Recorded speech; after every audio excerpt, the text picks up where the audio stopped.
Hello, নমস্কার সবাইকে। সবাই কেমন আছো? আমি ভালো আছি। দেখো আজকে আবার একটা দুপুরের খাবারের ভিডিও নিয়ে চলে এলাম। আজকে দুপুরে কী খেয়েছিলাম সেটাই শেয়ার করছি। ফার্স্টে দেখো এখানে নিয়েছিলাম আলু পেঁয়াজ ভাজি, যেটা দুপুরে হয়নি, এটা সকালে হয়েছিল। আলু পেঁয়াজ ভাজি আর রুটি হয়েছিল। আর রুটির থেকে খাওয়ার পরে একটুখানি আলু ভাজি বেঁচে গেছিলো, সেটা দিয়ে আমি দুপুরে খাচ্ছিলাম। আর আলু ভাজি দিয়ে আমার রুটি বলো, ভাত বলো, যে কোনো জিনিসই আমার ভালো লাগে। কার কেমন লাগে আমাকে একটু জানিও অবশ্যই।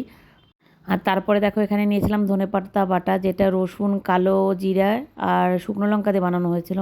আর শীতের সময় ধনেপাতা বাটা কার না ভালো লাগে, সবারই ভালো লাগে।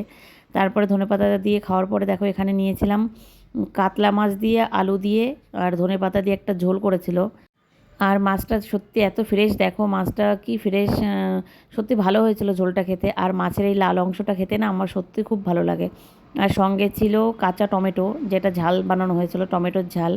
ওটা দিয়ে মেখে খাচ্ছিলাম একসঙ্গে, সত্যি ভালো লাগছিলো, কেননা একটু টকটক লাগছিলো খেতে, ওই জন্য ভালো লাগছিলো। তারপরে দেখো এটা আলু দিয়ে মাছের ঝোলটা খাওয়ার পরে তারপরে নিয়েছিলাম এখানে সাইটিং মাছ দিয়ে বেগুন দিয়ে সর্ষে বাটা ঝোল, যেটা একটা কাঁচা টমেটো দেওয়া হয়েছিল, এটাও ভালো লাগছিলো খেতে।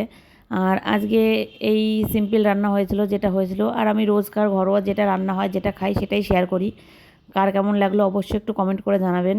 আর লাইক সাবস্ক্রাইব করবেন অবশ্যই।